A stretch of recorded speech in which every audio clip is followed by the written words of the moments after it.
محترم ناظرین، السلام علیکم۔ بادشاہ کے 3 سوال۔ ایک بادشاہ نے اپنے وزیر کو 3 سوالوں کا درست جواب دینے پر آدھی سلطنت دینے کا وعدہ کیا۔ بادشاہ نے کہا کہ وہ چاہے تو یہ چیلنج قبول کرے اور اگر اسے لگتا ہے کہ ناکام ہو جائے گا تو معذرت کر لے، لیکن ان سوالوں کو جان لینے کے بعد اسے جواب لازمی دینا ہوگا اور اس امتحان میں ناکامی کی سزا موت ہوگی۔ وزیر لالچ میں آ گیا۔ اس نے سوچا کہ ایسا کون سا سوال ہے جس کا جواب نہ ہو۔ وہ کسی دانا اور عالم سے پوچھ کر بادشاہ کو ضرور جواب دے سکے گا۔ اس نے حامی بھر لی۔ بادشاہ نے اس کے سامنے اپنا پہلا سوال یہ رکھا کہ دنیا کی سب سے بڑی سچائی کیا ہے۔ دوسرا سوال تھا دنیا کا سب سے بڑا دھوکہ کیا ہے، اور تیسری بات جو بادشاہ نے پوچھی وہ یہ تھی کہ دنیا کی سب سے میٹھی چیز کیا ہے۔ بادشاہ نے اپنے وزیر کو 1 ہفتے کی مہلت دی اور وزیر نے سلطنت کے عالی دماغ اور دانا لوگوں کو اکٹھا کر لیا۔ وہ ان کے سامنے یہ سوال رکھتا گیا، لیکن کسی کے جواب سے وزیر مطمئن نہیں ہوا۔ اسے موت سر پر منڈلاتی نظر آنے لگی۔ مہلت ختم ہونے کو تھی۔ تب وزیر سزائے موت کے خوف سے بھیس بدل کر محل سے فرار ہو گیا۔ چلتے چلتے رات ہو گئی۔ ایک مقام پر اس کو ایک کسان نظر آیا جو کھرپے سے زمین کھود رہا تھا۔ کسان نے وزیر کو پہچان لیا۔ وزیر نے اس کو اپنی مشکل بتائی، جسے سن کر کسان نے اس کے سوالوں کے جواب کچھ یوں دیے۔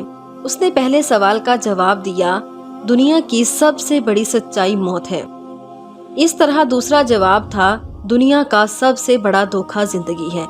اور تیسرے سوال کا جواب بتانے سے پہلے کسان نے کہا کہ میں اگر تمہارے سارے سوالوں کے جواب بتا دوں تو مجھے کیا ملے گا؟ سلطنت تو تمہارے ہاتھ آئے گی۔ کسان کی بات سن کر وزیر نے اسے 20 گھوڑوں کی پیشکش کی اور اسے شاہی استبل کا نگران بنانے کا وعدہ بھی کر لیا۔ کسان نے یہ سن کر جواب دینے سے انکار کر دیا۔ وزیر نے سوچا کہ یہ تو آدھی سلطنت کا خواب دیکھ رہا ہے۔ وزیر جانے لگا تو کسان بولا کہ اگر بھاگ جاؤ گے تو ساری زندگی بھاگتے رہو گے اور بادشاہ کے ہر کارے تمہارا پیچھا کرتے رہیں گے، اور اگر پلٹو گے تو جان سے مارے جاؤ گے۔ یہ سن کر وزیر رک گیا اور کسان کو آدھی سلطنت کی پیشکش کی، لیکن کسان نے اسے مسترد کر دیا۔ اتنے میں ایک کتا آیا اور پیالے میں رکھے ہوئے دودھ میں سے آدھا پی کر چلا گیا۔ کسان نے وزیر سے کہا، مجھے آدھی سلطنت نہیں چاہیے، بس تم اس بچے ہوئے دودھ کو پی لو تو میں تمہارے تیسرے سوال کا جواب بتا دوں گا۔ یہ سن کر وزیر تلملا گیا، مگر اپنی موت اور جاسوسوں کے ڈر سے اس نے دودھ پی لیا۔ وزیر نے دودھ پی کر کسان کی طرف دیکھا اور اپنے سوال کا جواب مانگا تو کسان نے کہا کہ دنیا کی سب سے میٹھی چیز انسان کی غرض ہے، جس کے لیے وہ ذلیل ترین کام بھی کر جاتا ہے۔ لالچی بادشاہ۔ یہ اس زمانے کی بات ہے جب دنیا میں بادشاہتیں قائم تھیں اور کئی میل پر پھیلی ہوئی ریاستوں پر مختلف خاندانوں کی حکومت ہوا کرتی تھی۔ اسی دور کے ایک بادشاہ پر قدرت مہربان ہوئی اور اس کے ایک عقل مند وزیر اور بہادر سپہ سالار کی بدولت اس کی سلطنت وسیع ہوتی چلی گئی۔ اس بادشاہ کے پڑوسی ممالک پہلے ہی اس کی فوجی طاقت سے مرعوب تھے اور اس کے مطیع و تابع فرمان تھے۔ وہاں اسی بادشاہ کے نام کا سکہ چلتا تھا۔ بادشاہ نے ان کی فوجی قوت اور وسائل کو بھی اپنے مفاد میں استعمال کیا اور دور تک پھیلے ہوئے کئی ممالک پر حملہ کر کے انہیں بھی فتح کر لیا تھا۔ لیکن اتنے بڑے رقبے پر حکومت کرنے کے باوجود اس کی ہوس کم نہیں ہوئی۔ وہ اپنی طاقت کے گھمنڈ میں بھی مبتلا ہو چکا تھا اور یہ سوچتا تھا کہ دنیا پر حکمرانی اس کا حق ہے، ہر قوم کو اس کی بادشاہی قبول کرنی چاہیے۔ یہ بادشاہ قسمت کا ایسا دھنی تھا کہ ہر سال ایک ملک فتح کرتا۔ وہ مفتوح علاقوں میں اپنے نام کا سکہ جاری کر کے وہاں اپنی قوم سے کوئی حاکم مقرر کر دیتا اور وہاں کے لوگوں پر اپنا قانون لاگو کر کے نظام چلانے لگتا۔ لیکن ان مسلسل فتوحات کے بعد اسے عجیب سا اضطراب اور بے چینی رہنے لگی۔ یہ دراصل وہ ہرس تھی جس نے اس کی راتوں کی نیند اور دن کا سکون چھین لیا تھا۔ وہ راتوں کو اٹھ کر نئی مہمات کے منصوبے بناتا رہتا تھا۔ وقت تیزی سے گزرتا رہا اور ایک مرتبہ ایسی ہی مہم پر بادشاہ نے اپنی فوج روانہ کی، لیکن چند ہفتوں بعد قاصد خبر لے کر آیا کہ بادشاہ کی فوج کو ناکامی ہوئی ہے اور دشمن اس پر غالب آ گیا ہے۔ کئی سال کے دوران مسلسل فتوحات نے بادشاہ کا دماغ خراب کر دیا تھا۔ وہ شکست کا لفظ گویا فراموش کر بیٹھا تھا۔ اس نے یہ سنا تو غضبناک ہو گیا۔ اس نے مزید لشکر تیار کر کے خود اس ملک کی جانب روانہ ہونے کا فیصلہ کیا۔ بادشاہ تیزی سے صحرا، پہاڑ، دریا عبور کرتا ہوا اس ملک کی سرحد پر پہنچا جہاں اس کا بھیجا ہوا لشکر ناکام ہو گیا تھا۔ جنگ شروع ہوئی اور مخالف بادشاہ کی فوج، جس کا ساتھ اس کے پڑوسی ممالک بھی دے رہے تھے، انہوں نے ایک مرتبہ پھر حملہ آوروں کو ڈھیر کر دیا اور بادشاہ کو نامراد لوٹنا پڑا۔ یہ شکست اس سے ہضم نہیں ہو رہی تھی۔ اس ناکام فوجی مہم سے واپسی پر بادشاہ بہت رنجیدہ اور پریشان تھا۔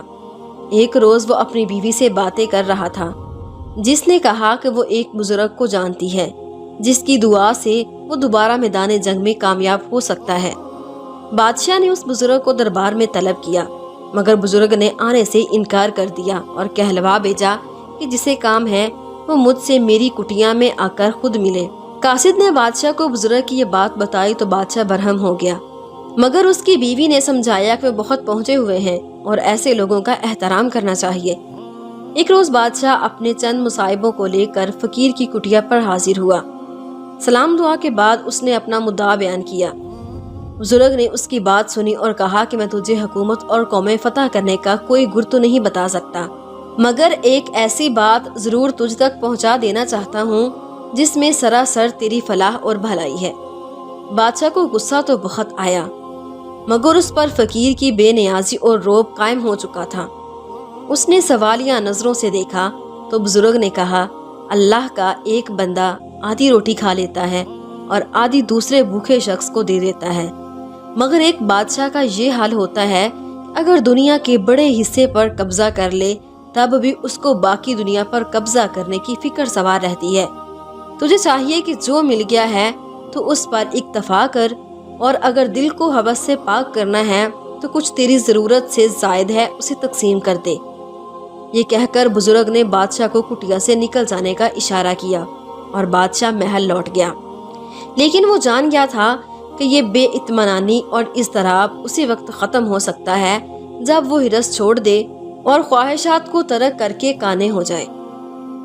ناظرین، ہم امید کرتے ہیں کہ ہماری یہ ویڈیو آپ کو پسند آئی ہوگی۔ ویڈیو پسند آنے کی صورت میں اسے لائک اور زیادہ سے زیادہ شیئر کیجیے گا، اور مزید کہانیاں، قصے، بادشاہوں کی سٹوریاں دیکھنے کے لیے ہمارے چینل کو سبسکرائب کر کے ساتھ میں دیے گئے بیل کی نوٹیفیکیشن کو بھی آن کر دیجیے گا۔